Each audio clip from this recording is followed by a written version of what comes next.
მოგიყვებით ამბავს ქაოსზე, რომელმაც სამყაროში დაისადგურა. კავშირზე, რომელმაც გაბნეული ცოდნის ფრაგმენტები შეაგროვა და დიდი იდეის ირგვლივ გააერთიანა. მე მოგიყვებით ამბავს იისფერი ბუსტომზე. ჯეოლაბის ტომი. როდესაც სამყარო მაგებს, ტექნოკრატებსა და ადამიანებს შორის ომებისგან დაიბზარა, ქაოსის ერა დაიწყო. მაგია კონტროლიდან გამოვიდა. ალგორითმებმა საკუთარი ნება შეიძინეს, ხოლო მანქანებმა თავიანთი შემქმნელების წინააღმდეგ აჯანყება წამოიწყეს. პლანეტა აღარავის ეკუთვნოდა. მოიშალა ცივილიზაცია და მხოლოდ ნანგრევები და ცოდნის გაუგებარი ფრაგმენტები ხარ შემორჩა. მაგრამ ამ ნანგრევებში გაჩნდა ახალი იდეა. დაკარგული ცოდნის კავშირი.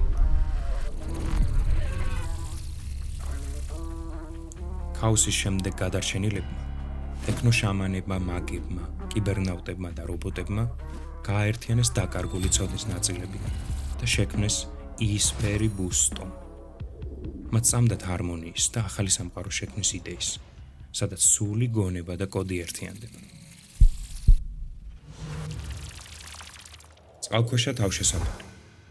დედამიწის ზედაპირი მტრულ გარემოდ იქცა. რადიაცია, მაგიური ძალების ბზარები, ვირუსული კოდები, რომლებიც ცნობიერებას ანადგურებდნენ. მაგრამ ოკეანე ყოველთვის ინახავდა საიდუმლოებებს. მისი სიღრმეები ჯერაც უცნობი იყო. იქ, სადაც ქაოსი ვერ აღწევდა, შეიძლებოდა ახალი სამყაროს შექმნა. მათ იპოვეს მიტოვებული წყალქვეშა ლაბორატორია, უძველესი წყალქვეშა ნავი, რომელიც ოდესღაც ცნობიერების და ტექნოლოგიების სიმბიოზის შესასწავლად შეიქმნა. აქ წარსულის ნანგრევების მიღმა მათ მომავლის შენება დაიწყეს. ბუს სიმბოლო და იისფერი. ბუ მათი სიმბოლო გახდა. საიდუმლოებისა და უცნობი სამყაროს გზამკვლევი. სიბრძნის, ცოდნის და სიბნელეს შეხედვის სიმბოლო. ბუ წარმოადგენს კიბერნეტიკულ ინტელექტს, უძველეს მაგიასა და უხილავ სამყაროსთან კავშირს. მათი იისფერი აირჩიეს ტრანსფორმაციის, მისტიკისა და ენერგიის სფერი, რომელიც აერთიანებს სამყაროებს.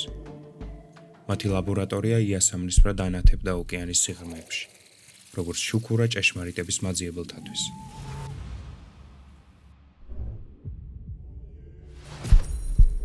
მომავლის გზა.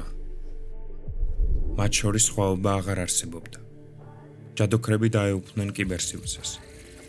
ტექნოშამანები რიტუალებს ხლართავდნენ კოდებში. კიბერნავტები ქმნიდნენ ხიდებს რეალობასა და ციფრულ სამყაროს შორის. რობოტები კი სწავლობდნენ სულის ხელოვნებას. იისფერი ბუსტომი აღარ ეძებდა თავის ადგილს სულ სამყაროში. ის ახალს ქმნიდა.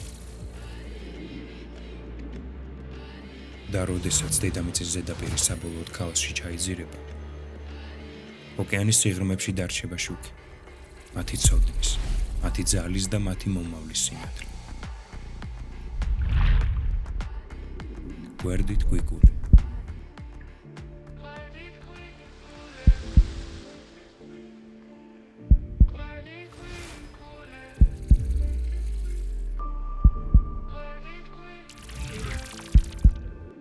ჯეოლაბი.